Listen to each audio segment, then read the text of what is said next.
नमस्कार। और जितने भी लोग इस तरफ संगीता जी और मेरा जो इधर जितने भी लोग हैं, मेरा सबसे अनुरोध है कि कृपया अपने अपने स्थान पर आ जाएं, ताकि हम लोग जब राकेश बख्शी जी जैसी शख्सियत को सुन रहे हैं तो हम बहुत इज्जत से, ध्यान से और मान के साथ सुने, और उन्हें ये इस बात का अंदाज़ा हो कि दिल्ली जो कि उनका अपना शहर है, दिल्ली में वो भले ही मुख्य अतिथि बनकर आए हैं, लेकिन दिल्ली रहे आनंद बख्शी साहब काफ़ी समय, वो कितनी इज्जत, कितने एहतराम से उनको सुनता है। जो लोग जाने का मन बना रहे हैं उनको अपने पड़ोसी की कसम है, सत्र पूरा होने से पहले नहीं जाइएगा। मैं ये कहूँ कि जैसा कि मुझे राकेश बख्शी जी ने कहा, मुझे पहले भी उनसे बात करने का मौका मिला है कि हम साक्षात्कार नहीं कर रहे हैं, हमने भले ही लिखा हो, हम एक बातचीत कर रहे हैं। दरअसल हम एक कहानी सुन रहे हैं, वो भी छोटे छोटे टुकड़ों में, उस व्यक्ति से जो गूगल पर हमको शायद न मिले, जिस व्यक्ति ने अपने पिता को, एक महान गीतकार को जिया है, देखा है, हर रूप में देखा है। तो मैं यहाँ से शुरू करता हूँ कि एक बहुत पुरानी कहानी, पिंडी में एक युवा 13-14 साल का स्टेशन पे खड़ा हुआ था और उसने अपने हाथ पर किसी का नाम गुदवाया हुआ था। वो नाम जो था वो किसी लड़की का नहीं था, बल्कि अपने दोस्तों का था। वो दोस्त जिन्होंने वादा किया था 13-14 साल की उम्र में कि एक दिन हम यहाँ से भाग जाएंगे, इतने बजे तो मुझे पिंडी के रेलवे स्टेशन पे मिलना और हम मुंबई जाएंगे और अपने सपनों को पूरा करेंगे। दोस्त जैसे कि अक्सर ऐसे मौसम में छोड़ जाते हैं, आनंद बख्शी जी थे वो युवा, और वो दोस्त नहीं आए। उस युवा ने, यानी कि आनंद बख्शी साहब ने, अपनी किताबें बेची थी मुंबई का टिकट निकालने के लिए, जिसके लिए उनको बहुत मार पड़ी। वही व्यक्ति जिसने अपनी किताबें बेची थी, आज उन पर किताबें लिखी जाती हैं। एक दूसरा युवा, जब आनंद बख्शी साहब आनंद बख्शी बन गए, एक दूसरा लड़का युवा जो बांद्रा में एक बहुत ही खूबसूरत स्टाइलिश मोटरसाइकिल पर घूमता है, उसको घूमते हुए आनंद बख्शी साहब देखते हैं और उससे कहते हैं कि तुम किस लड़की के साथ घूम रहे थे? तो उन्होंने कहा कि आप हिपोक्रेट हैं। आनंद बख्शी को ये बात कही गई। जिस युवा ने ये बात कही थी, आज हम उनसे बातचीत करेंगे। उनका नाम है राकेश आनंद बख्शी। मैं चाहता हूं कि बहुत दिल से, बहुत मन से राकेश बख्शी जी, मैं मंच पर मैं उनका स्वागत करता हूं। राकेश जी, मैं चाहता हूं कि एक बार खड़े होकर हम राकेश बख्शी जी के सम्मान में तालियों के साथ और आनंद बख्शी जी के सम्मान में इस सत्र को शुरू करें।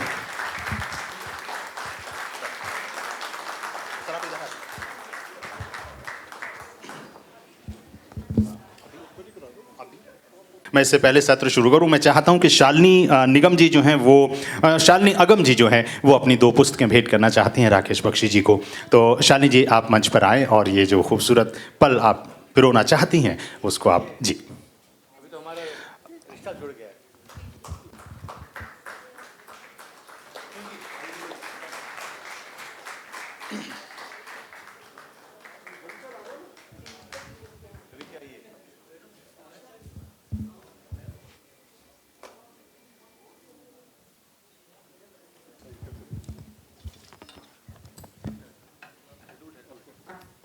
शुरुआत यहाँ से करते हैं कि एक व्यक्ति जब खुद राइटर होता है, जैसा कि आप सब जानते हैं कि राकेश जी खुद बहुत अच्छा लिखते हैं, उनकी कई पुस्तकें प्रकाशित हो चुकी हैं, और जिस पर लिखा जाना है वो जो विषय है, कहते हैं ना कि आपकी बपौती है क्या, बपौती को हम मानते हैं कि भाई वो हमारा ही हक है, वो विषय भी बपौती ही है, क्योंकि आनंद बख्शी साहब का विषय और लिखने वाली भी जो है कोई वो बहुत बड़ा नाम नहीं है, एक जगह की, एक छोटे से कस्बे से एक छोटी सी लड़की कोई है।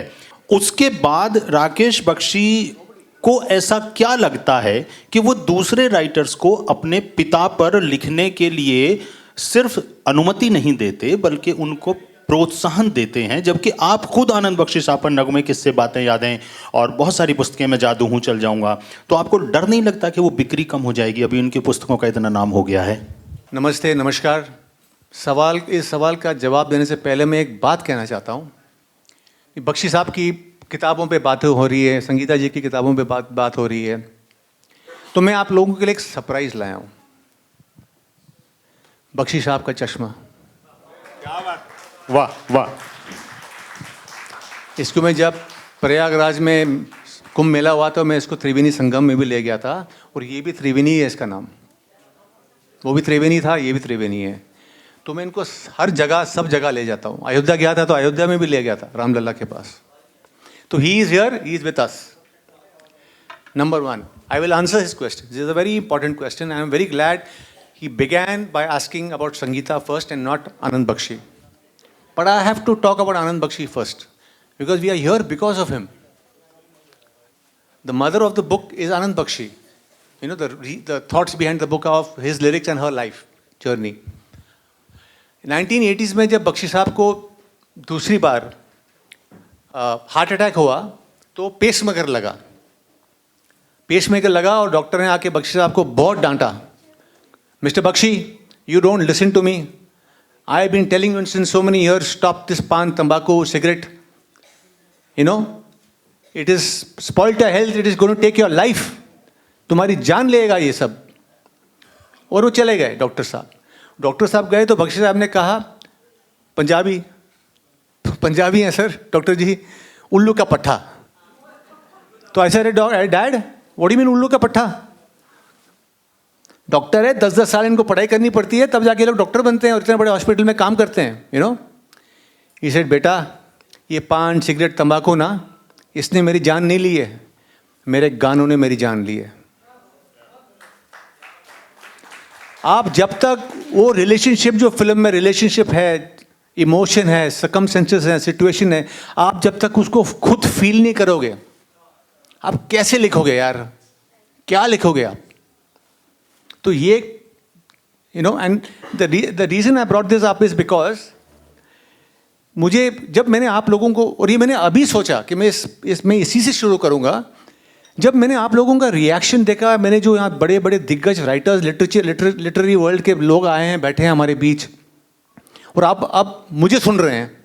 I am kind of a nobody in Hindi literature. तो मैंने सोचा यार, बख्शी साहब कहते थे कि मेरे गानों ने मेरी जान ली है. तो मैंने ये सोचा कि बख्शी साहब के गानों ने उनको जीने नहीं दिया. बख्शी साहब के गानों ने उनको जीने नहीं दिया और आप लोगों के प्यार ने उनको मरने नहीं दिया. क्या बात है, क्या बात है, वाह. आप लोगों के प्यार ने उनको ब्रह्मलोक से स्वर्गलोक ले गए. आप लोग, you have taken him one level higher. Thank you. अब आते हैं आपकी संगीता जी पे.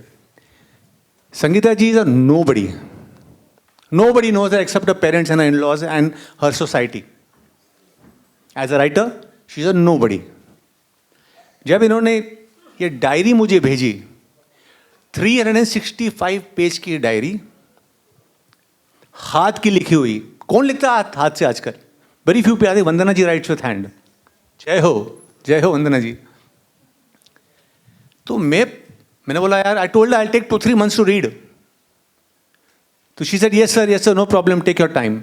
मैंने जब पढ़ना शुरू किया तो मैं रुक नहीं सका, और मैं जो पढ़ता गया, मैंने एक चीज़ ऑब्जर्व की कि the writing is without any cancellation. मतलब look at the clarity of thought. हम माइक्रोसॉफ्ट वर्ड पे काम करते हैं, हमने भी किताबें लिखी हैं माइक्रोसॉफ्ट वर्ड पे. हम 10 बार पीछे जाके वापस आते हैं आगे, डिलीट वापस, नॉन स्टॉप राइटिंग. अच्छा यार, what is the clarity of thought. और जब मैंने पढ़ना शुरू किया, मैंने देखा तो ये तो बख्शी साहब का जो गाना है वो तो सिर्फ ट्रिगर है. ट्रिगर, बुलेट, गोली, जो दिल में जाके लगती है गोली, वो उनकी जर्नी है, लाइफ जर्नी. उनके माँ बाप, उनके पति, उनके भाई, उनकी सोसाइटी, उनकी फिलॉसफी, उपनिषद से, वेदास से, वेस्टर्न फिलॉसफी, मतलब क्या क्या नहीं है उसमें. I mean I was thinking what parents, क्या ब्रिंगिंग है इस लड़की की. तो आई फेल्ट कि she is like a Ganga flowing. आप इसको, you try to dam her, it is going to break the dam. तो मैं बोला ये तो this should be a book. इसने डायरी लिख के मुझे भेजी एज अ पर्सनल गिफ्ट. और डायरी के एंड में she has written 2 letters to my sisters. She has not even seen their face. चेहरा भी नहीं देखा होगा, लेकिन look at the emotion of the writer के she is connecting to my sisters. Why? Because they Anand Bakshi's daughters, not because they are my sisters. Because they are Anand Bakshi's daughters, she has written personal letters to them. Look at the emotion. Ganga नहीं तो और क्या है ये लड़की. I had to encourage हर. गंगा को कोई रो सकता है क्या? क्या बात है, वाह. राकेश जी, इस बात के मामले में तो मैं एक बात कहूँगा कि वो जितना अच्छा लिखती हैं, कमाल लिखती हैं, मैंने किताब पढ़ी है, लेकिन हाँ, वो बहुत अच्छा सोचती भी हैं। जैसे उन्होंने बहनों के लिए लिखा, जैसे आज सब लोगों की पत्नियों को आपने ढूंढ लिया जाकर उनके लिए गिफ्ट लेके आई, तो घर तक पहुंच जाना अच्छी बात होती है। मतलब मैं इसको बुराई के कमाल तौर की पे बात नहीं है। कह रहा हूँ। लेकिन राकेश जी, मुझे एक चीज़ आपसे ये पूछनी है कि चलिए आपने इस इमोशन में उनको कहा, आज हम जितने भी क्वेश्चन रखने वाले हैं, हमारे पास बहुत थोड़ा समय है, हम उनके विश्लेषण पे नहीं जा रहे आनंद बख्शी साहब के, क्योंकि जो बहुत कुछ अवेलेबल है गूगल पे, हम उस पर नहीं जा रहे। जो हमें लगता है कि राकेश जी से पूछना चाहिए, हम सिर्फ उस पर बात कर रहे हैं कि आप बिजनेस में थे, लेकिन मुझे लगता है कि बिजनेस, जैसे आपने उनको भी अलाउ कर दिया कि आप पुस्तक लिख दें, बहुत अच्छे से शायद आपको नहीं आता। आप आनंद बख्शी जी का जो एक तौर तरीका था कवि होने का, गीतकार होने का, उसी को कर रही। जब आपने अपनी पुस्तक लिखी नगमे किस्से बातें यादें, तो आपने कहा मैं लोगों को फ्री में दे दूंगा। ये क्या सोच थी? मतलब आप उस पे पैसे कमा सकते थे। मैं ऐसे कई परिवारों को जानता हूं जो लीजेंड्स के परिवार हैं, और वो एक एक शब्द किसी को अलाउ नहीं करते हैं कोई फ्री में पढ़ ले या एक फोटो फ्री में कहीं इस्तेमाल कर ले। मैं जानता हूं व्यक्तिगत तौर पर। तो ये क्या आप क्यों फ्री में आपको मनाना पड़ा कि भाई साहब आप कुछ तो ले लीजिए? ये तो कमाल का आपने कमाल की चीज़ पकड़ी है। जब इंग्लिश किताब आई तो बहुत लोगों ने मुझे सोशल मीडिया पे लिखा कि बख्शी साहब तो हिंदुस्तानी में गाना लिखते थे, तो ये बुक इंग्लिश में क्यों है, हिंदी में क्यों नहीं है, हिंदुस्तानी में क्यों नहीं है, इसकी एक हिंदी एडिशन बनाई है आप। तो मैंने इतना प्यार देखा लोगों में कि उनको एक हिंदी एडिशन चाहिए। तो मैंने अनाउंस कर दिया कि जब हिंदी एडिशन आएगी, आप लोगों का प्यार देख के मैं उस हिंदी एडिशन को डिजिटली फ्री में ऑनलाइन डाल दूंगा, आप लोग पढ़िए। It was a gift from the family. हमको बख्शी साहब को जो फिल्मों से गानों से नाम और पैसा कमाना था वो कमा लिया है। अब मुझे हिंदी बायोग्राफी से कुछ पैसा नहीं कमाना था। I wanted to gift it to the masses, क्योंकि सबसे ज़्यादा हिंदी के लोग ही गाने सुनते हैं, मतलब हिंदी गाने सुनते हैं लोग कहीं के भी हों। तो जब मैंने ये अनाउंस कर दिया कि एक किताब आ रही है हिंदी में डिजिटल, एक महीने के अंदर आ जाएगी, ट्रांसलेटेड बाय रेडियो जो होस्ट ऑफ आकाशवाणी यूनुस खान साहब, तो मुझे बहुत लोगों ने बहुत डांटा कि आप कौन होते हैं हमें एक मूल्य की चीज़ फ्री में देने वाले। आप क्या सोचते हैं कि हमारे पास पैसा नहीं है एक मूल्य की चीज़ का पैसा देने का? I was quite surprised. मुझे नहीं पता था कि लोग बोलेंगे आप फ्री में क्यों दे रहे हैं, भैया पैसा लो इसका, हम इसका पैसा देना चाहते हैं क्योंकि हमारे लिए एक मूल्य की चीज़ है, हमें ये फ्री नहीं चाहिए। I was very touched. अच्छा यार, amazing are these, the listeners are so much of love and dignity. Look at the dignity of these people कि हमको फ्री नहीं चाहिए, आप कुछ तो चार्ज कीजिए कॉपी का। तो मैं धर्म संकट में पड़ गया क्योंकि मैंने ऑलरेडी अनाउंस कर दिया था कि ये तो फ्री में बांटेंगे हम ऑनलाइन फ्री कॉपी। तो मैंने बहुत सोचा, फिर मैंने उसका एक तोड़ निकाला। मैं बोला ठीक है, अभी तो I can not go back on word. लोग बोलेंगे देखो बख्शी आपका बेटा साला झूठा है, पहले बोलता था कि फ्री में दूंगी, लेकिन जब छापी तो अभी पैसे मांग रहा है, MRP मांग रहा है उस पर। तो मैंने एक उसका तोड़ क्या निकाला, मैंने किताब के पहले पेज पे छाप दिया कि ये किताब, ये जो एडिशन है डिजिटल, ये फ्री है पढ़ने के लिए, लेकिन अगर आप इसका मूल्य देना चाहते हैं तो आप 100 रुपये से 500 रुपये का दान कर दीजिए। किसी को खाना खिला दीजिए, किसी को कपड़े दिला दीजिए, किसी को आप, वाह, हमें लगेगा कि आपके ने उस किताब का मूल्य भर दिया, तो मेरा काम हो गया। So that is the reason why. और मैं अशोक जी को जब मिला, अशोक जी मेरे पास आए और मैंने अशोक जी ने बोला कि मैंने तो ये छापे हैं किताबें एम्बेसी के लिए, I think a lot of work he has done for the embassies, लेकिन मैंने ऐसी किताब कभी छापी नहीं है। तो मैं बिल्कुल नया हूँ इस फील्ड में, मतलब नॉन फिक्शन। तो I immediately said you do it, but I have a condition. मेरी ये कंडीशन है कि जो मैंने फ्री कॉपी डिजिटल लगाई है गूगल ड्राइव पे, वो यू विल नॉट विड्रॉ। आप इस किताब को छापें हिंदी में, इसमें MRP होगी क्योंकि छापने का कॉस्ट होता है, बनाने का कॉस्ट होता है। वो इमीडिएटली मान गए। ये सेड मुझे तो पैसा कमाना था, मैंने कमा लिया है, अभी मुझे थोड़ा नाम कमाना है, अच्छा नाम कमाना है, मैं ऐसी किताबों के साथ जुड़ना चाहता हूँ। और फिर 1 साल के बाद जब मुझे मिले, उन्होंने बोला कि आपने मुझे ये किताब कैसे दे दी छापने के लिए, मैंने तो कभी ऐसी किताब छापी नहीं थी। अच्छा, बख्शी साहब को भी तो अपना भला आदमी ने, भगवान दादा ने ब्रेक दिया था विदाउट एनी वर्क। जब बख्शी साहब को कितने बड़े बड़े लोग, Bhagwan Dada, you are the king of 1950s, king, Roshan Sahab, king emperor of 1960, music composer, उन्होंने बख्शिश आपको जो ब्रेक दिया है, यू नो, तो it is, I think I am paying back the debt that my father owes Roshan साहब एंड भगवान दादा. मुझे लगता है कि इस बात के लिए एक बार जोरदार तालियां राकेश बख्शी जी के लिए कि उन्होंने उनको व्यापार नहीं बनाया. ये बात जो उन्होंने कही कि हम बहुत कुछ कमा चुके हैं उनके गीतों से, अब हम उसको समाज को वापस देना चाहते हैं. रॉयल्टी तो आप और भी कई तरह से लेते हैं राकेश जी. 150-200 रुपए तक की रॉयल्टी भी कई बार ली है आपने ट्रैफिक सिग्नल पे. कुछ याद आ रहा है आपको? आप बताएंगे? हवलदार याद आया आपको? आप बताएं. बड़ा मजेदार किस्सा है कि एक बार 150 रुपए की रॉयल्टी के लिए इनका झगड़ा हो रहा था. ये कह रहे थे मुझे नहीं चाहिए, सामने वाला कह रहा था मैं दे के रहूंगा रॉयल्टी. तो वो जरा प्लीज आप बताएं. रवि जी ने भी क्या कमाल का उसको सिंबलिज्म दिया है रॉयल्टी, जो मैं Thank you, sir. कमाल sir, salute to you. Thank you sir. तो कुछ करीब 6-7-8 साल पहले अपने बम्बई में जुहू के पास में गाड़ी चला रहा था, संडे का वक्त था और मैंने सिग्नल तोड़ दिया, जानबूझ के तोड़ा. लाल था, मैंने तोड़ दिया. मैं बोला अरे संडे यार कौन होगा, कोई मामा नहीं खड़ा होता संडे को. निकल गया. हम बॉम्बे में मामा बोलते हैं इसको, पुलिस वाले को मामा. मामा शुक्र है मध्य प्रदेश में नहीं बोलते. तो मामा जी ने पकड़ लिया, गाड़ी रुकवाई मेरी.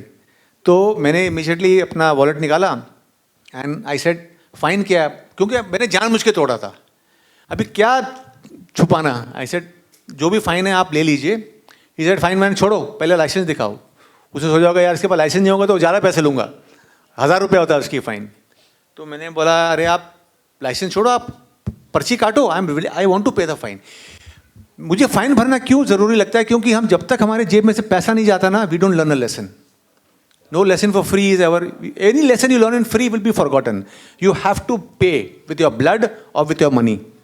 तो मैंने बहुत इंसिस्ट किया और उसने बोला नहीं आप मुझे लाइसेंस दिखाइए पहले. लाइसेंस दिया मैंने उसको और he must be around 40 years old, 35-40 के बीच में होगा शायद.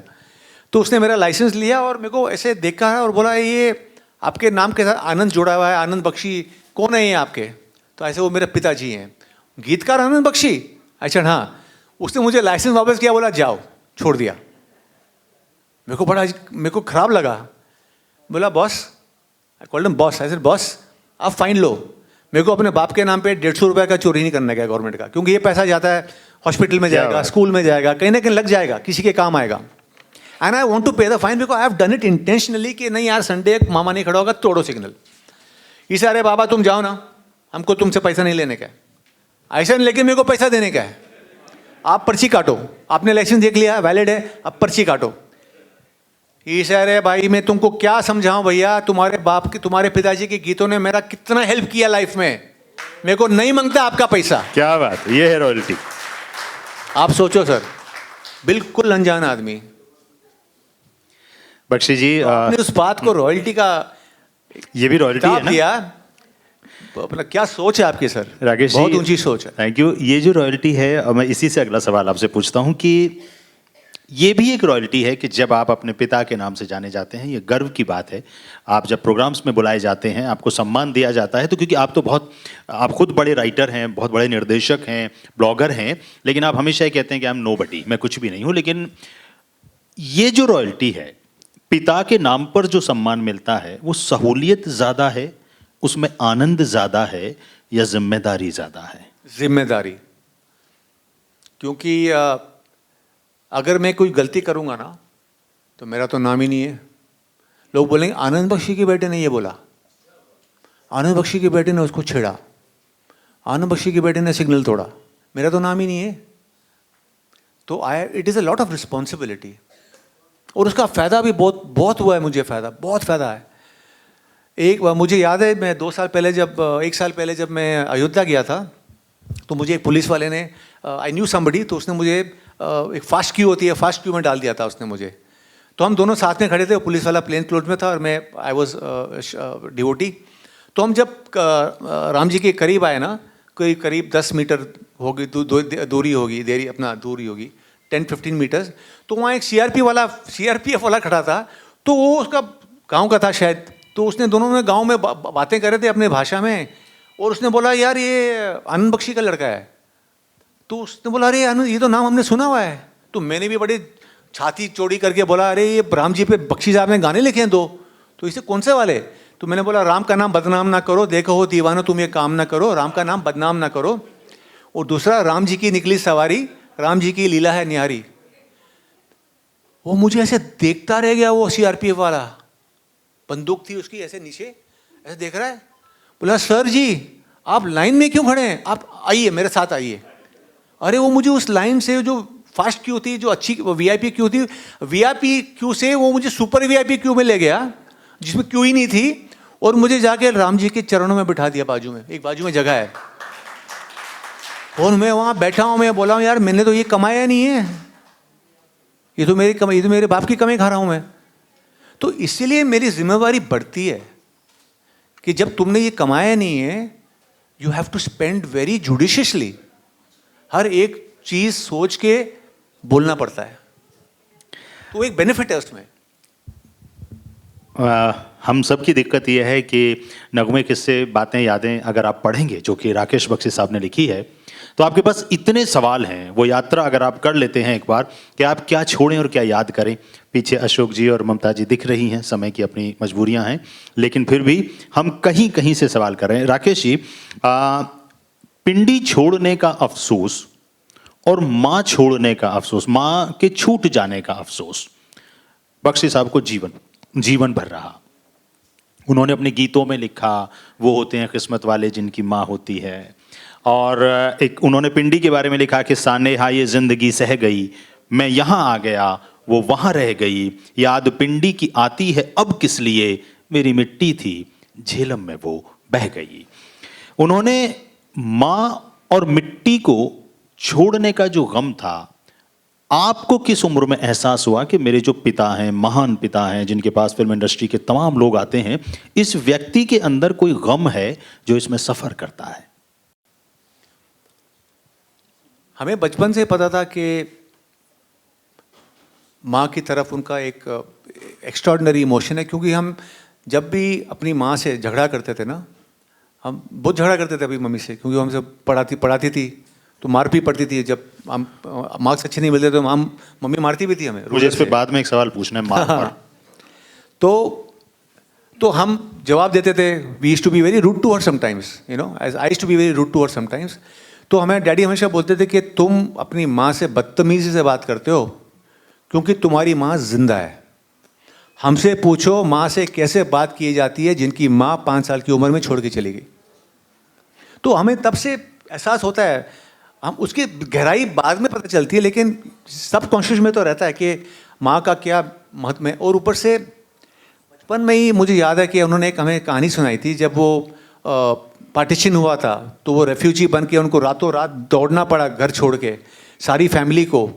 तो उनको पता चला कि अभी रात को कुछ मोहल्ले में अटैक होने वाला है, तो जो भी कपड़े पहने थे, जो भी हाथ में आ चुका, जो भी हाथ से वो बटोर सके, वो लेके वो भाग के दिल्ली आ गए। दिल्ली में आए, रेफ्यूजी कैंप में आए। रेफ्यूजी कैंप में 3-4 दिन निकले तो थोड़े होश संभाले पूरी फैमिली ने। तो फिर एक से सबसे पूछा, भाई तुम क्या लाए? कोई चांदी के बर्तन, किसी ने चांदी के बर्तन उठा लिए, किसी ने पैसे, थोड़े ज्वेलरी ले आए। तो जब बख्शी साहब की बारी आई, वो तो ही वॉज 17 ईयर्स ओल्ड, तब वो 17 साल के थे, 17 साल की उम्र की थी। और उनको पूछा कि बेटा तुम क्या लाए, तुम घर से क्या लाए उठा के, घर छोड़ के जब हम आए। तो उन्होंने जब अपना जो थैली खोली तो उसमें जो सामान था वो देखा, तो उनको बहुत गालियाँ पड़ी उनके डैडी और उनके दादा से। उन्होंने बोला, बेवकूफ़, तू ये क्या उठा के लाया, ये क्या काम आएगा हमारे हिंदुस्तान में, किसी के क्या काम आएगा, ये कुछ और चीज़ काम की चीज़ ले आता। तो उसमें क्या था उस बैग में जब वो उठा के लाए उस वक्त रात को एज अ रेफ्यूजी, उसमें अपनी माँ की तस्वीरें थी। और उन्होंने अपने डैडी को तभी कहा था, दादा को, कि मेरी जो मेमोरीज है माँ की, वो 5 साल की उम्र के बाद कोई मेमोरीज ही नहीं, मेरी बहुत कम मेमोरीज है अपनी माँ की। तो ये जो फोटोज़ हैं ना, ये फोटोज़ के साथ ही मैं ज़िंदगी काटना चाहता हूँ। और मैं अभी बड़ा हो गया हूँ, और हम अभी बड़े हो जाएंगे और हम काम करेंगे तो पैसा तो मैं कमा लूँगा, पैसा तो हम कमा लेंगे काम करके, मेहनत करके। माँ की तस्वीर कहाँ से लाऊंगा मैं अगर वो पीछे रह गई? क्या बात। तो इसलिए मैं कहता हूं कि ये आदमी ही लिख सकता है, तो कितनी अच्छी है, तो कितनी भोली है, तो कितनी प्यारी है वो माँ, और कौन लिखेगा? आपको कुछ, आपसे जब तक आप कुछ खोगे नहीं, आपको उसकी वैल्यू नहीं पता चलती, खोना पड़ता है। बख्शी साहब हमेशा कहते थे कि स्वर्ग जाने के लिए मरना पड़ेगा। हाँ जी, आंचल जी, बिल्कुल, माँ पर तो उनके बहुत हाँ, सारे। माँ मुझे अपनी आंचल में छुपा ले। मेरी इधर नज़र गई तो मुझे बड़ा अच्छा लगा। आदरणीय वाजपेयी सर को देखा, आदरणीय सरदाना सर को देखा, ओम प्रकाश जी किधर हैं? हाँ वो भी, और अशोक जी, क्योंकि वो लोग बास्केट पहन के आए हैं। मुझे इस बात की बड़ी चिंता थी कि मैंने अगर पहन ली और कोई दूसरा पूरे ऑडिटोरियम में नहीं हुआ तो बड़ा अजीब लगेगा। आपका अलग से शुक्रिया अदा करता हूँ सर। और अब नहीं, किराया दिया था तो पहन लेनी चाहिए थी। राकेश जी, एक उनकी अपनी खुद की कविता, क्योंकि कविताएं बाहर कम आई आनंद बख्शी साहब की, और मैं इससे संबंधित सवाल आपसे पूछना चाहता हूं कि मैं कोई बर्फ नहीं हूं जो पिघल जाऊंगा, मैं कोई हर्फ नहीं हूं जो बदल जाऊंगा, मैं सहारों पे नहीं खुद पे यकीन रखता हूं, गिर पड़ूंगा तो क्या हुआ, गिर पड़ूंगा तो क्या हुआ, क्या मैं संभल जाऊंगा। इस लाइन में ऐसा लगता है कि वो अपने आप को सहारा दे रहे हैं। हम बाहर के लोग जितना जानते हैं आनंद बख्शी साहब के बारे में कि जब जब फूल खिले और हिमालय की गोद के बाद फिर उन्होंने कभी कमर्शियली वापस मुड़कर, पीछे मुड़कर नहीं देखा। आपने भी एक इंटरव्यू में कहा कि काम फिर कभी बख्शी साहब मांगने नहीं गए, काम उनके पास चल के आया, जिसको उन्होंने बहुत इज्जत और सम्मान के साथ किया। उस महान गीतकार को आपने उन पलों में भी देखा होगा कि जब वो टूटते थे, तो आनंद बख्शी साहब के पास ऐसा टूटने के लिए क्या था जब उनको लगता था कि मैं टूट रहा हूं, मुझे सहारे की जरूरत है, सहारा किसी और से नहीं चाहिए, मैं अपने खुद को सांत्वना दे रहा हूं। कोई ऐसा पल, कोई ऐसी बात जो आपको लगती हो कि पापा इस बात से या उन दिनों में टूटते थे? तो उन्होंने जो कविता लिखी है, मैं कोई बर्फ नहीं हूँ जो पिघल जाऊँगा, मैं कोई हर्फ नहीं हूँ जो बदल जाऊँगा, मैं सहारों पे नहीं खुद पे यकीन रखता हूँ, गिर पड़ूंगा तो हुआ क्या, मैं संभल जाऊँगा। वो उन्होंने खुद के लिए क्यों लिखी थी? क्योंकि उनका ये कहना था कि वो हकीकत ये है कि हम उनको लेजेंड कहते हैं, आज हम कहते हैं इतने महान गीतकार, लेकिन उस गीतकार खुद जो थे उनको अपने में टोटल लैक ऑफ कॉन्फिडेंस था। वो हर गीत के पहले जब कहानी सुनते थे, डायरेक्टर को बोल देते थे, अरे यार ये तो बहुत मुश्किल इमोशन है, ये बहुत मुश्किल कहानी है, पता नहीं मैं लिख पाऊंगा नहीं लिख पाऊंगा, अभी मैं कुछ जवाब नहीं दूंगा, आप तुम मुझे 2-3 दिन के बाद फ़ोन कीजिए, करो। मतलब आप सोचो कि इतने गीत लिख लिए, इतनी बड़ी फिल्में, इतनी सुपरहिट गीत लिख दिए, लेकिन फिर भी हर गीत से पहले ज़ीरो कॉन्फिडेंस। और ये मुझे बात पता चली क्योंकि उन्होंने मुझे खुद बोला था कि तुम अभी राइटर बन रहे हो, कि तुमको कभी कभी लगता है, सेल्फ डाउट होता है अपने बारे में कि तुम लिख नहीं पाओगे। आई सेड हाँ होता है। इसलिए बेटा मुझे भी होता है, तो अगर तेरे को होता है ना, you are on the right track, कि तुम कुछ सही कर रहे हो। क्योंकि जब ओवर कॉन्फिडेंस आ जाएगा तुम लिख ही नहीं पाओगे, क्योंकि तुम लैक ऑफ कॉन्फिडेंस। तो इससे कि मेरा जो ये लैक ऑफ कॉन्फिडेंस है, यही मुझे शक्ति देता है कि नहीं, I will now prove my self wrong and I will do this job. मुझे याद है, मुझे तनुजा चंद्रा जी ने कहा था कि मैंने जब दुश्मन फिल्म की कहानी बख्शी साहब को सुनाई तो वो एकदम चुप हो गए।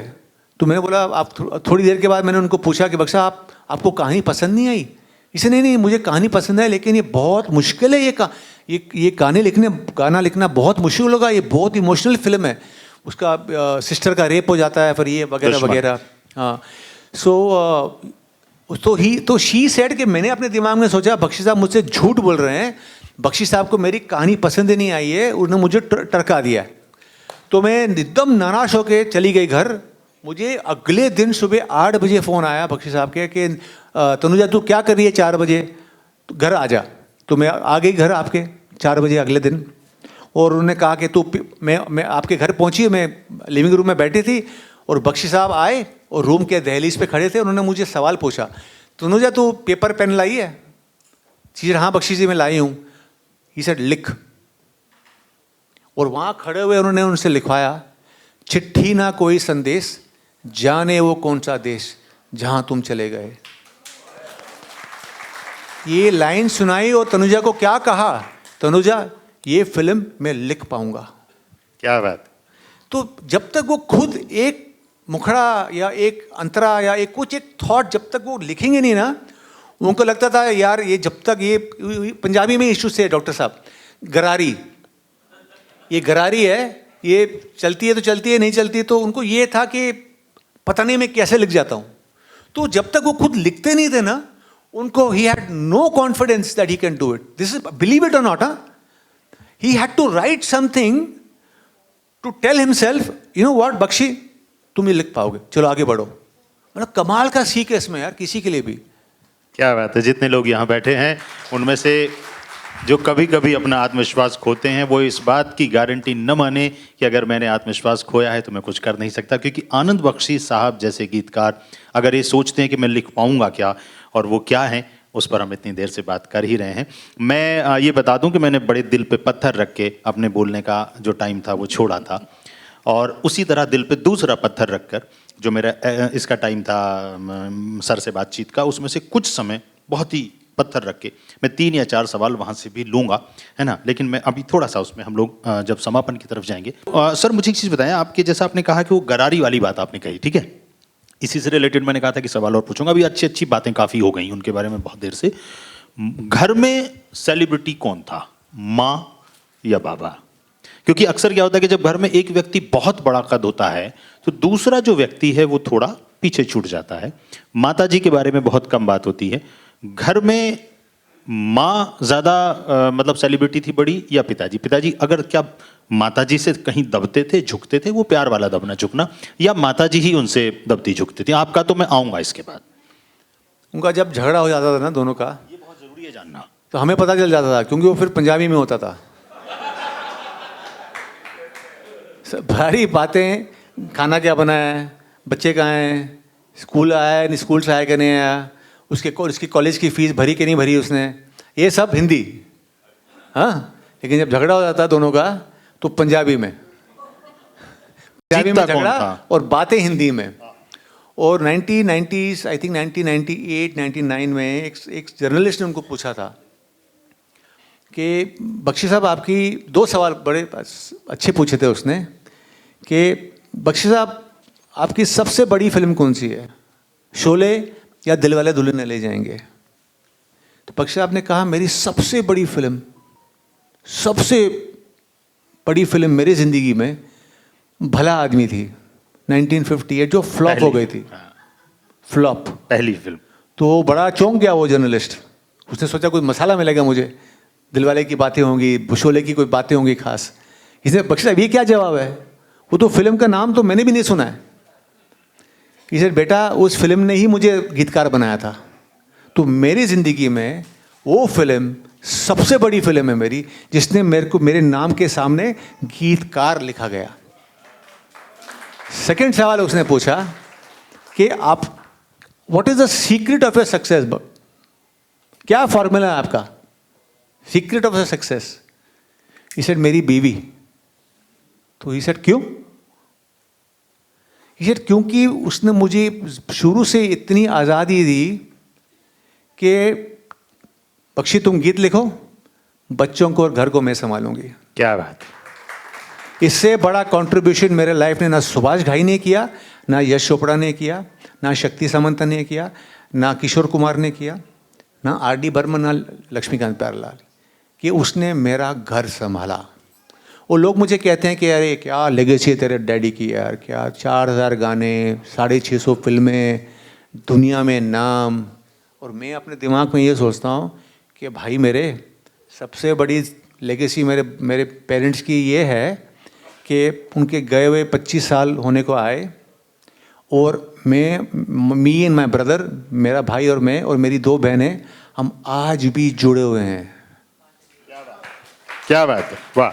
तो मैं कहता हूँ ये संस्कार होता है, ये this is the real legacy of any parent, any families, that siblings आपने जो पैदा किए वो साथ में है कि लड़ मर गए हैं, यही तो लेगेसी होती है सर। क्या बात है सर। उसी संस्कार की एक बार आपके परिवार के संस्कार की बात करता हूँ। सिर्फ 1 लाख रुपए आनंद बख्शी साहब जैसा नाम बेटे को दिए, यानी कि आपको दिए। जिस माँ की आप बात कर रहे थे, आपको ऐसा कभी जलन हुई कि माँ के प्रेम में आपको उन्होंने पीछे छोड़ा, कि लाख रुपए राकेश बख्शी जी ने लिए आनंद बख्शी साहब से, उन्होंने कहा बेटा 100 रुपए का स्टाम्प पेपर ले आओ, साइन कर दो, फिर दूंगा। ये क्या बात है, माता जी के चक्कर में ये भी हो गया घर में तो संस्कारों मैंने में? जब बिजनेस शुरू किया तो मेरा बिजनेस नहीं चला अच्छा, because I am not a businessman. वो मुझे 15 साल के बाद पता चला कि I am not a good businessman. लेकिन बीच में मुझे पैसों की जरूरत पड़ी, तो बच्चा किसके पास जाएगा? या तो डैडी के पास जाएगा या दादाजी के पास जाएगा। इन दोनों के पास माल होता है, दादाजी और डैडी। दादाजी तो हमारे थे नहीं, तो डैडी के पास गए। डैडी ने बोला ठीक है, कितना चाहिए तेरे को? I said I want 1 lakh rupees. और 1990s की बात है, lot of money, 1 lakh rupees. तो उन्होंने बोला ठीक है, कब चाहिए? आई सेड बस 2-3 दिन में, कभी भी, 1 हफ्ते के अंदर। इसे ठीक है। हमारा अकाउंटेंट था, उसने अकाउंट को बोला जा अपना 50 रुपये का स्टैम्प पेपर खरीद लो और उस पर एक अग्रीमेंट बनाओ लोन का। तो मैं ऐसा देख रहा हूँ, मैं बोला लोन का अग्रीमेंट? हाँ बेटा, साइन करना पड़ेगा ना, तेरे को पैसे दे रहा हूँ मैं। अच्छा dad, I am your son. इसे बेटा तू आज मेरा बेटा है, कल मेरा बेटा नहीं होगा तो? ही सेड दैट मेरे पैसों पे हक तेरा नहीं है, तेरी माँ का है।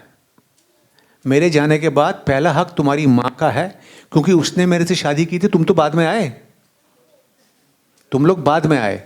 तो so that is the importance he gave to wife, कि because she comes first in your life, बाकी तो बाद में पैदा होते हैं, you know. So that is what we also learned, importance of the husband wife relationship. क्या बात है। ये वाला अगर जो हिस्सा है वो शूट किया होगा अगर किसी ने, आपने तो किया ही ओम प्रकाश जी, या जितनी हमारी महिला शक्ति यहाँ पर है ले जाके अपने पतियों को जरूर दिखाएगी कि देखो आनंद बख्शी साहब भी ऐसा करते थे कि पत्नी का इतना ख्याल रखते थे। खैर अपने घर एक बार आई वांट टू इंटरप्ट, अभी माँ का बात, मम्मी की बात हुई तो बहनों की भी बात करता हूँ मैं। एक बार मैंने डैडी को बोला, डैड, हाँ बोलो। अच्छा dad, you have discriminated. He said, क्या discriminated? I said, yes, you have discriminated against us. He said, what do you mean discriminate against you? तुम बड़े बड़े शब्द सीख के आ जाते हो कॉलेज में। What do you mean मैंने कहाँ डिस्क्रिमिनेट किया तुम में, सब में? ऐसे देखो हम 2 बहन हैं 2 भाई हैं। आपने कभी कभी मम्मी अपना बड़ी बहन को ये अलाउ किया, छोटी को ये अलाउ नहीं किया, मुझे ये अलाउ किया, बड़े भाई को ये अलाउ नहीं किया, उसको ये अलाउ किया, इसको ये अलाउ नहीं किया। आप you are not equal with everybody. You always did something for the other and you didn't let the other do it the same thing. You got very angry. He said, बेटा मैं अपनी माँ के पेट से ना बाप बन के नहीं निकला था, तुम लोग ने मुझे 4 बार बाप बनाया और हर बार हर बच्चे ने मुझे सिखाया how to be a better father. जो मैंने गलतियां पप्पी के साथ की मैंने गोगी के साथ नहीं की। जो मैंने गोगी के साथ गलती की मैंने कोशिश की तुम्हारे साथ ना करूं। जो गलतियां मैंने तीनों के साथ की मैंने सोचा कि रानी के साथ नहीं करूं। मैं you know just like how हम लोग we are trying to be businessman, writers, film makers, lovers, husband wife. एक माँ बाप भी तो बाप और माँ बनने की डेली प्रैक्टिस कर रहे हैं भाई। You realize after this that they are also struggling how to be a better mother, how to be a better father. So this is a learning also I feel. मुझे मेरे पास इतने सारे सवाल हैं कि मैं उधर देखने से पहले ही मुझे लगता है कि इसमें से 2% ही पूछ पाऊंगा। एक शब्द जब आप बचपन से सुनते हैं कि भाई महान गीतकार आनंद बख्शी, लीजेंडरी लिरिसिस्ट आनंद बख्शी, तो ये जो शब्द है लीजेंड, आपको कब पहली बार एहसास हुआ? हम तो अपने पिता को पिता के तौर पर ही देखते हैं। अगर पिता प्रधानमंत्री भी है तो हो सकता है कि हम उसकी मूंछ खींच दें, वो हमारा क्या कर लेगा। आपको ये किसी बांसुरी वाले से पता चला? इसका जिक्र आपने अपनी किताब में किया है, तो प्लीज थोड़ा सा उस पर बताएं कि आपको अपने पिता सेलिब्रिटी के तौर पे जो हम जानते हैं, आपको किस वजह से वो लगते हैं कि ये असली उनकी उपाधि या असली कामयाबी थी उनकी? तो जब हम छोटे होते हैं ना तो हमारे पिताजी हमारे लिए डैडी होते हैं। फिर हम थोड़े बड़े हो जाते हैं तो हम इंग्लिश पढ़ लेते हैं तो वो फिर डैड हो जाते हैं, डैडी से डैड बन जाते हैं।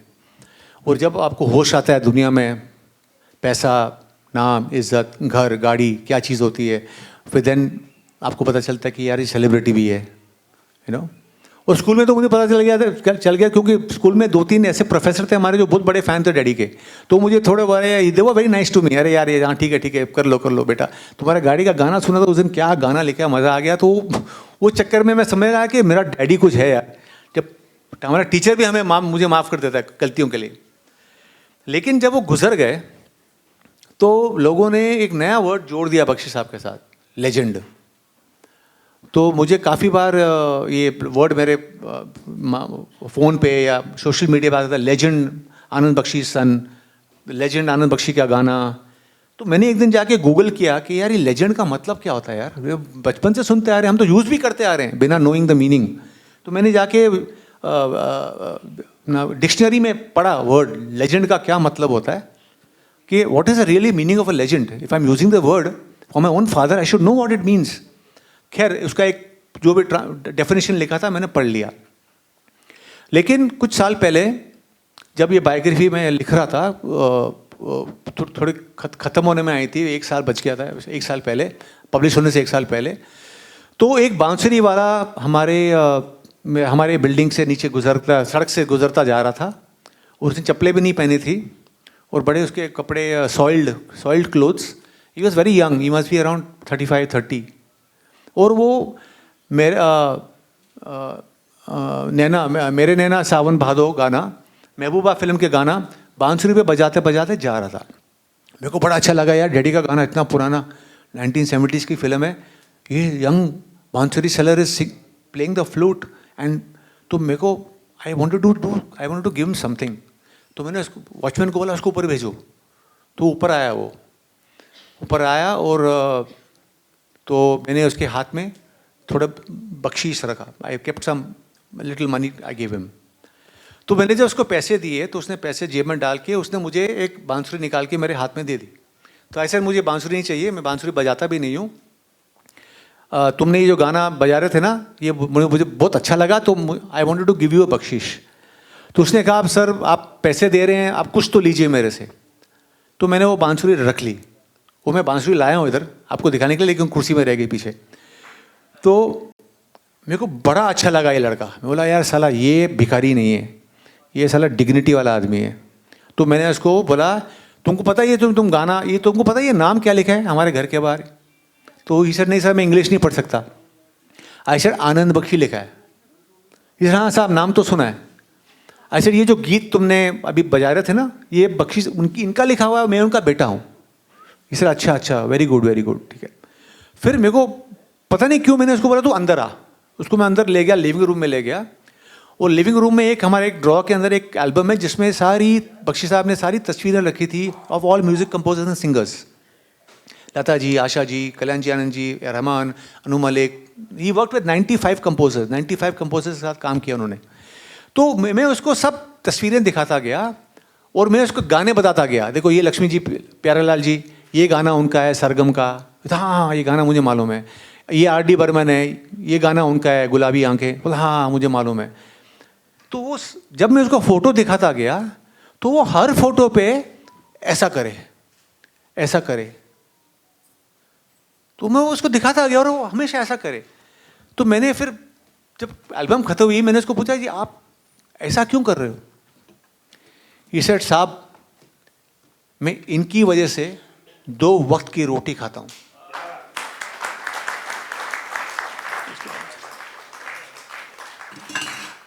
He went away, but he did not go away from my thoughts. वो फिजिकली चला गया। मैं अंदर गया रूम में, मेरा लैपटॉप चालू था।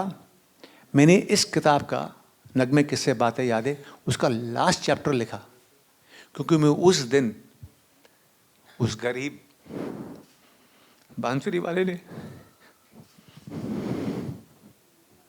he defined the word legend for me.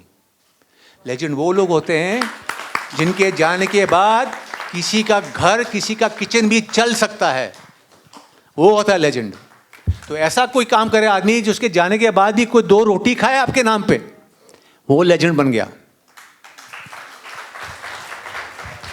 आपकी आंखों में जो नमी है राकेश जी आज भी, वो इस बात की जो है तस्दीक करती है कि आपने किस तरह अपने पिता के रूप में और एक इंसान के रूप में आज तक उनको अपने अंदर जिंदा रखा है। मुझे समझ में नहीं आ रहा है कि क्या छोड़ा जाए, क्योंकि हमें 10 मिनट में समापन करना है इस सत्र का और बाकी भी लोग हैं। फिर भी मैं आपसे 2 छोटे छोटे सवाल ज़रूर चाहता हूँ। एक तो ये कि हम बाहर से जो रूप देखते हैं किसी व्यक्ति का, हमेशा कामयाब, पैंट शर्ट कोट पैंट में बड़े बड़े लोगों के साथ, और आनंद बख्शी साहब जब अपने आखिरी दौर में थे तो पान न छोड़ पाना या सिगरेट न छोड़ पाना या शराब न छोड़ पाना, उसका उन्होंने बहुत बार अपनी डायरी में जिक्र किया, आपने ही लिखा है वो।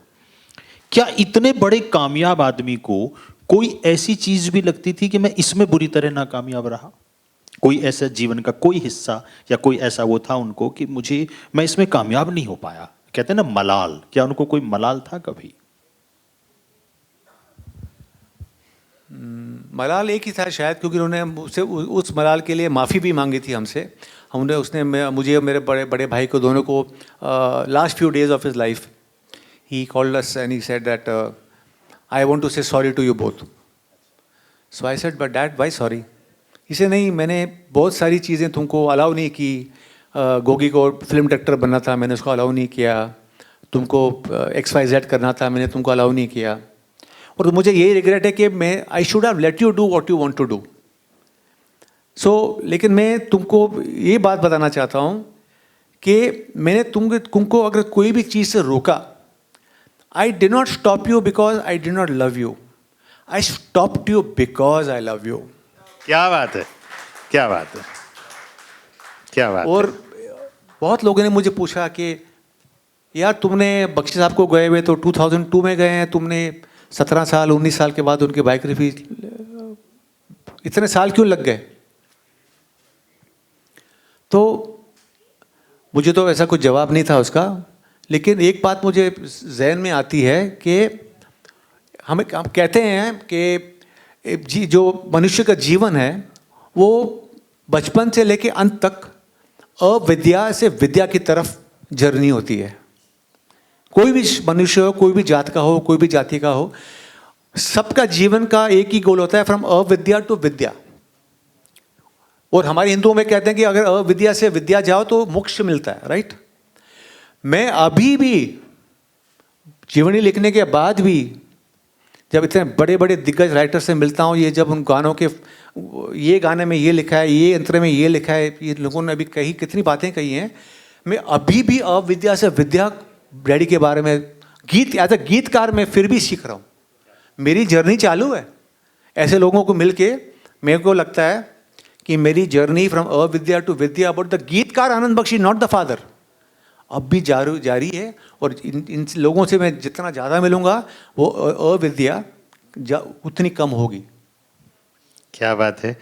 मैं एक सिर्फ मेरी तरफ से आखिरी सवाल पूछकर, और ये वाला तो आपने जिक्र कर दिया कि इतने साल नगमे किस्से बातें यादें को क्यों लगा, क्योंकि करीब आपने आई थिंक 2005 के आसपास शुरू की थी और अब जाके वो प्रकाशित हुई। क्योंकि उन्होंने एक बार इंटरव्यू में कहा कि मैं चाहता था, मेरे पिता ने मुझे एक बार कहा, आदरणीय बख्शी साहब ने, कि जो करना अपने नाम से करना, मेरा नाम बाद में इस्तेमाल करना। तो पहली किताब राकेश जी चाहते थे कि जो है वो उनकी अपनी किताब आए, डायरेक्टर्स डायरी, उसमें जिसमें बहुत खूबसूरत किताब है, उसका दूसरा एडिशन भी आया है।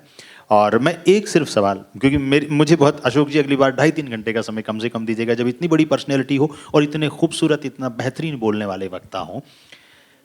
गीतकार के तौर पे हम सब जानते हैं बहुत सारी चीज़ें उनके बारे में, पिता के तौर पर, क्योंकि आपके दादा साहब जो थे वो बहुत टफ आदमी थे, जैसा खुद आनंद बख्शी साहब ने लिखा है कि पिता जैसे होते हैं वो सही, उन्होंने लिखा है। उस जमाने में बोलते थे ना पंजाबी में, कंजरों का काम, कंजरों का काम है। तो कंजर मीन्स वेस्ट्रल। हाँ, तो क्योंकि पिता, उनको लगता है कि बच्चे, उन्होंने कहा है आनंद बख्शी साहब ने कि मेरे पिता कहीं गलत नहीं थे, वो एक पिता की तरह सही सोचते थे, लेकिन मैं क्या करता, मेरे सपने थे, मुझे उनके पीछे जाना था। इतने अलग तरह के पिता के अनुशासन में वो पले, प्लस फिर वो आर्मी में रहे, नेवी में रहे, खुद भी बहुत अनुशासन वाले व्यक्ति थे ऐसे, और कामयाब थे। तीसरा ये एक तो होता है, कहते हैं ना कि सॉरी, वो कहते हैं ना नीम करेला चढ़ा, और तीसरा कुछ और कि वो बहुत कामयाब व्यक्ति थे। एक अकेला कामयाब ही वो पिता तो बड़ा मुश्किल होता है संभालना। एज अ सन आपको उनके साथ एडजस्ट करना कितना आसान या कितना मुश्किल था?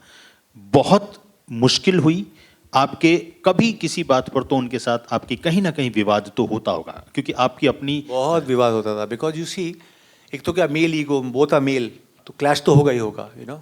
सेकेंडली आई रिमेंबर जब मैं कॉलेज में था ना, तो फर्स्ट टाइम मेरा आई फेल इन लव, और डैडी ने मुझे एक होंडा मोटरसाइकिल खरीद के दी थी। It was the most beautiful motorcycle in Bombay city, और मैं मेरी गर्लफ्रेंड को उस पर घुमाता था। ये इन्होंने पहली बार बोला गर्लफ्रेंड, मतलब गर्लफ्रेंड थी? हाँ, कॉलेज के दिनों में। तो एक दिन मैं घर आया तो डैडी ने बोला यार सुनो। अच्छा हाँ डैड, मैंने सुना तुम्हारा कुछ चक्कर शुरू हो गया है। मैं बोला यार इसको पता कैसे चल गया डैडी को कि मेरी गर्लफ्रेंड है। अच्छा नहीं मेरा कोई चक्कर वक्कर नहीं। अरे मैं देख रहा बैंड स्टैंड में क्वार्टर रोड पे घुमा रहा था वो लड़की को। कौन है वो? सुना तेरा कुछ चक्कर वक्कर चालू हो गया। ऐसे नहीं डैड, ऐसे फ्रेंड है, कॉलेज में थी। इसे देखो बेटा, ये तुम अभी यूर बैचलर, ये तुम्हारे पढ़ाई के दिन है, ये सब बकवास बेकार बातें बंद करो। I don't want to see her ever again with you and not on the motorcycle also. तो मेरे को बहुत गुस्सा आया। I am just 20 years old, 19, 20, young blood, and I'm thinking my dad is outdated. I said, Dad, you're a bloody hypocrite. He said, what do you mean? What do you mean bloody hypocrite? एक तो bloody, what do you mean by bloody, ऊपर से hypocrite? I said, Dad, बचपन से आप गाने लिखते आ रहे हो, हमको सुनाते आ रहे हो, सावन का महीना पवन करे शोर, आई आई आई तेरी याद आई, दिल क्या करे जब किसी को किसी से प्यार हो जाए, हाँ ब्लडी हेल। और अब अभी आपके बेटे का चांस आया, बोलते हो कि पढ़ाई करो। अच्छा you're a hypocrite because you are saying something else to in the song and you're saying something else to me. He said, बेवकूफ, वो गाने लिखने के लिए मुझे पैसे मिलते हैं। इट्स अ पेड जॉब, मुझे पैसे दिए जाते हैं और वो इमेजिनरी कैरेक्टर्स के लिए लिखता हूं, मैं अपने बच्चों के लिए नहीं लिखता। ये हमारा पेशा है। लिरिसिस्ट एक पेशा होता है, प्रोफेशन होता है। सो ऐसी तो मतलब ऐसी मजेदार बातें भी अभी मजेदार लग रही है, तब तो फट गई थी हमारी। उन्होंने मोटरसाइकिल की चाबी ले ली थी, 3 महीने वापस नहीं की थी चाबी। हाँ, जब चाबी वापस की तो टायर में भी हवा नहीं थी। तो बेस्ट की बस से फिर घूमने जाते थे आप, या फिर बंद हो गया वो मामला? खैर उस पर नहीं जाते हैं। मेरे दिल पे पत्थर रखने का समय आ गया है। मैं चाहता हूं कि 2 से 3 सवाल हम जो भी आप पूछना चाहें, लेकिन छोटा सवाल और छोटा सा आंसर। जी, मेरा नाम भी राकेश कुमार गुलाटी है। तो आनंद, हाँ, और आनंद बख्शी जी के मैं इतना ही कहूँगा, उनका नाम था आनंद बख्शी। तो मेरा नाम बॉलीवुड से, मेरी है बॉलीवुड हेल्थ। मैं 48 से 65 साल रोगों में रहा। फिर मेरी दादी का मेरे को ख्याल आया कि 2 घंटे मंदिर में डांस करती थी। मैंने डांस शुरू किया हर गानों पे, और मेरी 16 साल की मेडिसिन ख़त्म हो गई। और मैं पहले अशोक गुप्ता जी को भी धन्यवाद करूँगा कि इन्होंने मेरे को बहुत सपोर्ट किया, फाइनेंशियल भी किया और प्रोग्रामों में किया। मैं इनके साथ 4 साल से जुड़ा हुआ हूँ। और सर, मैं इतना ही कहूँगा सर, मैं सवाल चाहूँगा। पहला गाना मैं जो लोगों को हेल्थ के लिए बताता हूँ, तो मैं कहता हूँ सुबह 6:55 7:55 हो, या बीबी बुला ले हस्बैंड को, या हस्बैंड बुला ले कि 55 हो गया, आप बचपन में चलो गाना लगा दो। तो 16 वर्ष की, मैं 17 वर्ष का। और मेरा मानना है कि सारे दिन की एनर्जी आदमी की 17 की रहेगी और लेडीज़ की 16 की रहेगी। मेरा पैशन है हर आदमी को 17 का करना, 16 का करना। सर मैं बहुत माफी के साथ मैं चाहूंगा सवाल पूछें सर, क्योंकि हमारे पास मैं सवाल चाहूंगा। ओके, मैं सुभाष शकील मेरा नाम है। राकेश जी आप वहीं आ जाइए, कैमरा रहेगा। मैं थोड़ा बहुत लिखता पढ़ता हूँ। मेरा सवाल ये है कि कहा जाता है एक बरगद के नीचे दूसरा बरगद नहीं पनप सकता। तो एक कितने बड़े बरगद के नीचे जब आप खड़े हुए तो आपने एक अलग ज़मीन तलाशने की कोशिश की, या उस बरगद के बोझ से आप दबे रहे? धन्यवाद। बहुत बढ़िया सुभाष जी, बहुत अच्छे साहित्यकार हैं सुभाष शकील जी। बरकत का बोझ तो होता ही है, लेकिन बरकत की छाँव भी तो होती है। हम उस छाँव में पले। और दूसरी बात यह है कि जब आपके पिताजी ऐसे इंसान हैं जो आपको मुंह फट जवाब दे सकते हैं कि तू बेटा होगा बाहर, बच्चे, you know, he didn't treat us कि बेटा तो I have to protect him, I have to be nice to you, bullshit. Value जो वैल्यूज हैं वो, I remember he give me a job to do, तो मैंने वो काम नहीं किया। ये कि मैं अरे बेटा वो तुमने काम हो गया? ऐसा नहीं, मैंने नहीं किया। इसे क्यों नहीं किया? ऐसे मेरा मूड नहीं था। इसे बेटा जिस दिन मेरा मूड नहीं होगा ना गाने लिखने का, किचन में रोटी नहीं पकेगी घी के साथ। तो when you know he told me that तुमको अगर बम्बई शहर में रहना है, बम्बई शहर में रहने के लिए, बॉम्बे शहर में खड़े होने के लिए, दिस इज द सीख ही गेव मी। बंबई शहर में खड़े होने के लिए दौड़ना पड़ता है। तुम जब तक दौड़ोगे नहीं तुम खड़े नहीं हो सकते इस शहर में। तो when you have a father, when you have बरकत of tree who doesn't spare you, he pokes you with a thorn when it is needed, you don't make too many mistakes. क्या हरविंदर माकड़ साहब ने कहा कि वो कोई सवाल पूछना चाहते हैं। ਇੱਕ ਗੱਲ ਦੱਸੋ, ਪਹਿਲਾਂ ਐਂਦਾ ਹੁੰਦਾ ਸੀ ਜਿਹੜੇ ਗੀਤਕਾਰ ਹੁੰਦੇ ਸਨ ਜਾਂ ਜਿਹੜੇ ਰਾਈਟਰ ਹੁੰਦੇ ਸਨ, ਉਹ ਪਹਿਲੇ ਇੱਕ ਗਾਣਾ ਲਿਖਦੇ ਸੀ, ਫਿਰ ਉਹਦੇ ਉੱਤੇ ਧੁਨ ਬਣਾਈ ਜਾਂਦੀ ਸੀ। ਵਾਪਸ ਹਿੰਦੀ में आ जाओ, मुझे चलेगा ਚੱਲਣ ਦਾ। ਤੇ ਮੈਨੂੰ ਸਿਰਫ ਇਹ ਗੱਲ ਦੱਸੋ ਕਿ ਬਖਸ਼ੀ ਸਾਹਿਬ ਗੀਤ ਲਿਖਦੇ ਸਨ ਫਿਰ ਧੁਨ ਬਣਦੀ ਸੀ, ਜਾਂ ਅੱਜ ਕੱਲ੍ਹ ਧੁਨ ਦੇ ਉੱਤੇ ਜਿਸ ਤਰ੍ਹਾਂ ਸ਼ਬਦ ਪਰੋਏ ਜਾਂਦੇ ਹਨ, ਉਹਨਾਂ ਦੋਨਾਂ 'ਚੋਂ ਉਹਨਾਂ ਨੂੰ ਕੀ ਪਸੰਦ ਸੀ ਔਰ ਕੀ ਉਹ ਜ਼ਿਆਦਾ ਕਰਦੇ ਸਨ? तो इसका जवाब बख्शी साहब के एक इंटरव्यू में उन्होंने दिया है, उनके ही लफ्ज़ में आपको जवाब देता हूँ, क्योंकि मेरा तो कोई हक ही नहीं है कि मैं अपनी तरफ से कुछ बोलूँ, क्योंकि he is not here to defend himself, he is dead and gone. उनके शब्द में उन्होंने क्या कहा था, ही सेड कि मैंने जब भी गीत लिखे हैं शुरू से, क्योंकि वो 13 साल की उम्र से मोहल्ले के बच्चों के लिए, दोस्तों के लिए और बड़ों के लिए शादियों में सहरा लिखते थे। तो वो बचपन 13 साल की उम्र से नज़में लिख रहे थे, कंपोज कर रहे थे, गा रहे थे और एक्टिंग भी करते थे। रामलीला में पूरी रामलीला लिखते थे। तो he said in his own words कि मैंने जब भी गीत लिखे, भले वो एस डी बर्मन के लिए हो या लक्ष्मीकांत प्यारेलाल के लिए हो, रहमान के लिए हो, कोई भी हो, लिखते हुए धुन आती है, क्योंकि एक पोएट मीटर में लिखेगा तो धुन बन जाती ही है। आप सरस्वती को और प्रोडक्शन डिपार्टमेंट को अलग नहीं कर सकते, वो एक ही चीज़ है, वो सरस्वती ही है। हमने उसको अलग अलग नाम दे दिए, कंपोजर है, ये सिंगर है, ये राइटर है, ये वो है। ही सेड के, और जब मैं मैं कंपोजर को जो मिलता हूँ डायरेक्टर के साथ, तो मैं by and large I will always recite the what I have written with a tune which has come naturally while writing, then I leave it to the composer. फिर मैं कंपोजर पे छोड़ देता हूँ, उसको वो रिजेक्ट कर दे, उसको वो ट्वीक करे या उसको वो बदल दे। then he said then I have no control over it. I do not कि नहीं यही होगा। अगर ऐसा होता, why will 95 composers work with him?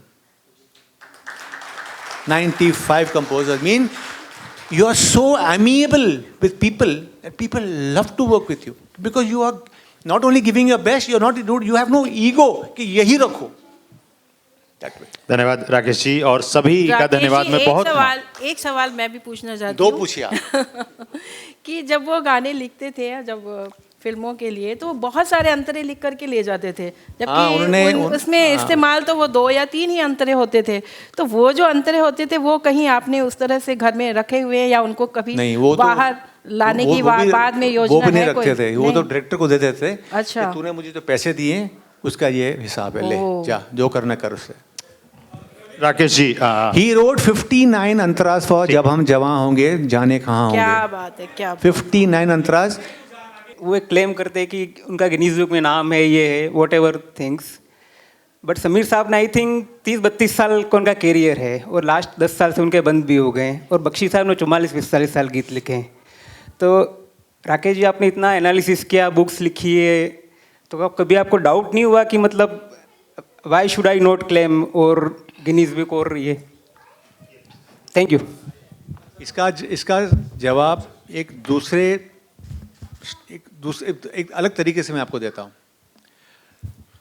मुझे सुभाष घाई साहब ने बताया था कि 2 लोग फिल्म इंडस्ट्री में जिनको मैं थक गया बोल बोल के कि प्राइस बढ़ाओ, प्राइस बढ़ाओ, प्राइस बढ़ाओ, मेरी फिल्में चल रही हैं, आपके गाने चल रहे हैं, आप ज़्यादा पैसा लो मेरे से, मैं देने को रेडी हूँ, Mukta's can pay you more. Laxmikant Pyarelal और आनंद बख्शी दोनों का एक ही जवाब होता था हमेशा कि हम बम्बई काम करने आए थे, पैसा कमाने नहीं आए थे। अगर मैंने तेरे से ज़्यादा पैसे लिए, तू तो दे देगा, तू तो बहुत बड़ा प्रोड्यूसर है, लेकिन मेरी ज़िंदगी से ऐसे बहुत छोटे छोटे प्रोड्यूसर हैं जो शर्माएंगे आने से। क्या बात? तो मेरी ज़िंदगी से हमेशा के लिए कट जाएंगे बिना मुझे बताए। तो मैं तो यहाँ काम करने आया था, जो लक्ष्मी आई है वो तो सरस्वती के पीछे आई है, तो मैं क्यों लक्ष्मी को ज़्यादा ध्यान, मैं सरस्वती पे ध्यान दे रहा हूँ। क्या बात है।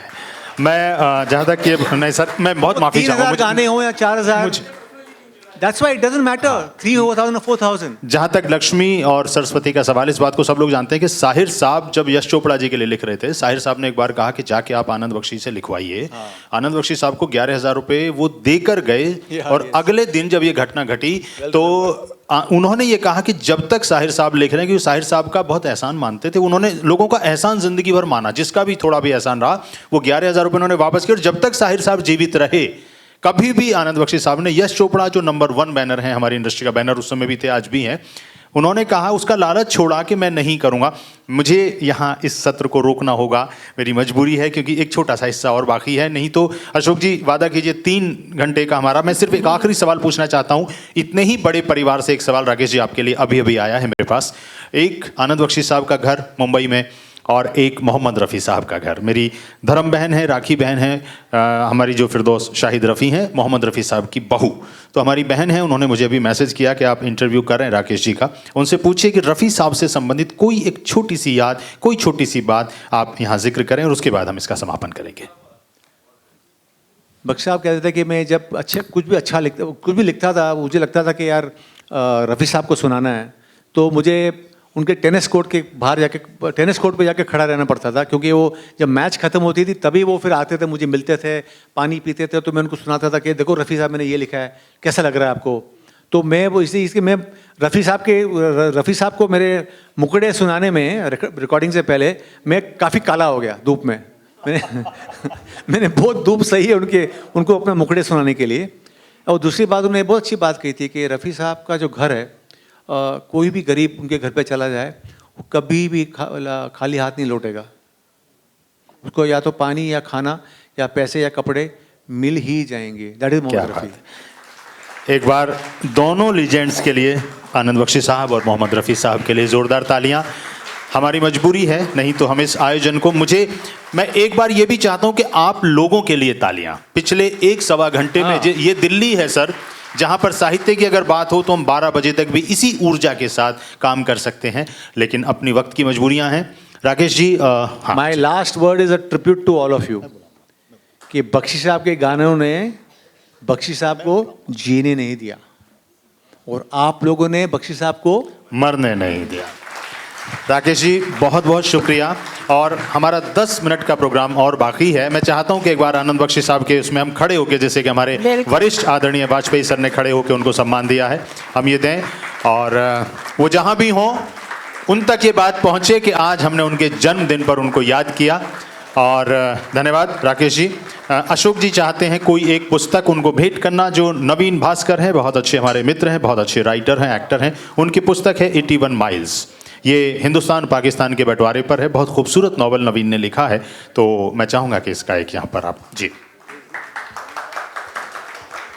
अगर आप ये वीडियो YouTube पर देख रहे हैं तो हमारे चैनल को सब्सक्राइब करें और बेल आइकन को दबाना ना भूलें। अगर आप Facebook पर ये वीडियो देख रहे हैं तो हमारे पेज को लाइक करें।